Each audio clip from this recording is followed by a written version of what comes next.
Assalamualaikum warahmatullahi wabarakatuh. Perkenalkan, nama saya Miladia. Di sini saya akan menjelaskan tentang narasi dari film Tare Zaman Par, dan saya juga akan memberikan komentar tentang kesan, pesan, dan pendapat sebagai orang tua dan guru dari film ini. Yang pertama, di sini saya akan menjelaskan tentang narasi dari film Tare Zaman Par. Tare Zaman Par adalah sebuah film yang menceritakan tentang seorang anak kelas 3 SD yang bernama Ishan. Ishan adalah seorang anak yang tidak bisa mengikuti kegiatan dengan baik di sekolahnya. Bahkan, ia dicap sebagai anak yang bodoh dan nakal. Sangat keterbalikan dibanding dengan kakaknya yang bernama Johan.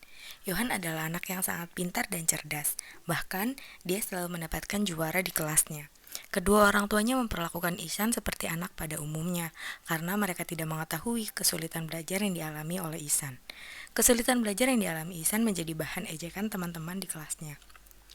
Bahkan, gurunya pun sering memberi hukuman kepada Ihsan karena ia tidak bisa mengikuti perintah gurunya seperti membaca. Karena pada saat melihat bacaan huruf-huruf tersebut seolah-olah menari di kepala Ihsan. Ihsan lebih senang bermain dan berimajinasi. Imajinasinya dituangkan melalui gambar, mulai dari melukis di kertas sampai di tembok kamarnya. Setelah mengetahui tidak ada kemajuan pada diri Ihsan, ayah Ihsan memindahkannya ke sekolah asrama. Di sekolah tersebut, para guru memperlakukannya lebih keras daripada sekolah yang sebelumnya. Hal ini membuat Ihsan semakin murung dan tertekan. Ia tetap mendapatkan nilai yang buruk dalam semua mata pelajaran. Buku, membaca, dan menulis menjadi musuh terbesar Ihsan. Karena semua itu membuat Ihsan menjadi semakin depresi, apalagi dia harus tinggal jauh dari kedua orang tuanya. Sampai pada suatu hari, ada seorang guru baru yang bernama Ram Sankar Niku, yang mengajar kesenian di kelasnya. Cara mengajarnya sangat berbeda dari guru-guru yang lainnya. Ia mampu membuat suasana pembelajaran di kelas lebih menyenangkan. Di dalam mengajar, ia lebih mengutamakan kondisi siswanya. Pada saat pertama kali masuk ke ruang kelas, ia mengajak para siswanya menari dan menyanyi, sehingga para siswa merasa senang. Ram Sankar juga meminta masing-masing siswa untuk menggambar imajinasi yang mereka miliki pada selembar kertas. Pada saat Ram Sankar meminta para siswa menggambar, Ihsan tetap murung dan terdiam tidak melakukan apa-apa. Ram Sankar kemudian menanyakan kesulitan yang dialami Ihsan kepada teman sebangkunya, yaitu Rajan. Setelah itu, ia juga memeriksa buku Ihsan. Ia sangat terkejut melihat catatan merah dari guru dan tulisan Ihsan banyak yang terbalik, karena dia sangat sulit membedakan huruf P dengan D ataupun B. Dia juga sulit membedakan suku kata yang bunyinya hampir sama, seperti misalnya pot dengan top atau sing dengan ring. Hal ini membuat Ram Sankar cemas dan ia memutuskan untuk pergi menemui keluarga Ihsan. Pada saat menemui keluarga Ihsan, Ram Sankar memberitahu mereka bahwa Ihsan mengalami disleksia, yaitu kesulitan dalam membaca dan menulis. Selain itu, Ram Sankar juga melihat lukisan-lukisan Ihsan yang ada di kertas dan di tembok kamarnya. Dari sini ia menyadari bahwa Ihsan adalah anak yang mempunyai kemampuan di atas rata-rata. Di balik kesulitan belajarnya, Ihsan memiliki kemampuan menulis dan imajinasi yang sangat hebat. Setelah mengetahui kesulitan belajarnya, Ram Sankar memutuskan untuk membantu mengatasi kesulitan Ihsan. Ia mengajari Ihsan membaca, menulis, dan berhitung dengan cara yang berbeda dan diajarkan secara khusus. Cara yang digunakan diantaranya yaitu dengan menggunakan kotak berisi pasir untuk menulis huruf dan menggunakan papan yang berisi kotak-kotak untuk menulis angka. Kesabaran dan ketekunan Ram Sankar dalam membantu Ihsan mengatasi kesulitan belajarnya berhasil. Ihsan menjadi lancar membaca dan menulis.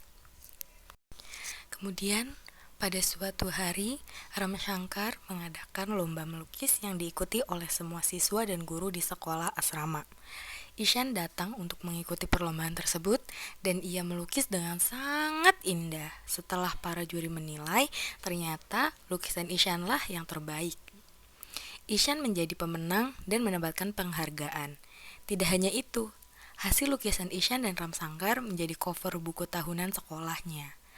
Pada saat libur akhir semester, orang tua Ishan menjemputnya dan mereka sangat bangga pada Ishan karena Ishan sudah berubah menjadi anak yang sangat pintar. Karena nilai-nilai Ishan tidak lagi di bawah rata-rata. Dan ia juga sudah mampu bersaing dengan teman-teman di sekelasnya. Selanjutnya, pesan dan kesan yang saya tangkap dari film ini. Pesan dan kesan yang saya tangkap dari film ini adalah film ini menceritakan tentang lika-liku seorang anak kelas 3 SD yang menderita disleksia dan segala macam permasalahan-permasalahannya. Selain itu, dari film ini kita diperlihatkan cara seorang guru yang berusaha untuk mengenal siswa-siswa di kelasnya. Karena tidak semua murid di kelas itu sama rata. Ada yang memiliki kesulitan dalam belajarnya, ada juga yang lancar dalam pembelajarannya. Dan dalam film ini juga memuatkan bahwa tidak ada anak yang bodoh. Yang ada hanyalah perbedaan bidang kemampuan, kesesuaian cara belajar dan ketekunan. Seperti contohnya, anak A tidak pandai berhitung, mungkin dia berbakat di bidang kesenian, dan sebaliknya, anak yang tidak pandai dalam bidang kesenian, mungkin saja dia berbakat pada bidang istimewa yang lainnya. Jadi intinya setiap anak itu memiliki kecerdasan dan potensi dan keunikannya masing-masing. Selanjutnya yaitu pendapat sebagai orang tua. Yang pertama, setiap anak itu memiliki kemampuan dan bakat yang berbeda-beda. Jangan paksakan anak untuk mencapai ambisi orang tua di luar kemampuannya.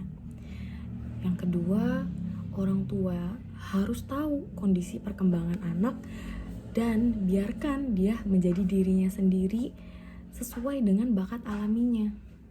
Yang ketiga, jangan jadikan penilaian orang lain sebagai patokan, apalagi membanding-bandingkan anak dengan anak-anak yang lainnya.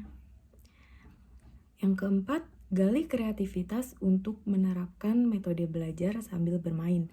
Karena dunia anak itu penuh dengan imajinasi dan permainannya, bukan tekanan atau tuntutan. Selanjutnya, terimalah anak yang berkebutuhan khusus dengan ikhlas dan dukunglah ia agar tetap percaya diri demi menyongsong kehidupannya di masa depan. Selanjutnya, pendapat sebagai seorang guru. Mengajar adalah suatu kewajiban bagi semua guru atau pendidik.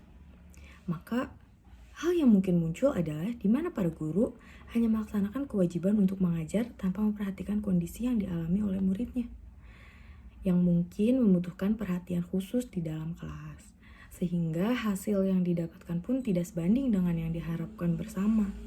Namun, apabila seorang guru menganggap hal tersebut sebagai tantangan, maka akan ada hal-hal baik yang dapat ditemui dan diciptakan dalam rangka memperbaiki sistem pendidikan yang selama ini dianggap kurang efektif dalam mengajar. Setiap guru berhak dan berkewajiban atas peserta didiknya, atas segala sesuatu yang terbaik untuk masa depan mereka yang cerah. Baik, terima kasih dan sekian. Mohon maaf apabila ada kesalahan. Wassalamualaikum warahmatullahi wabarakatuh.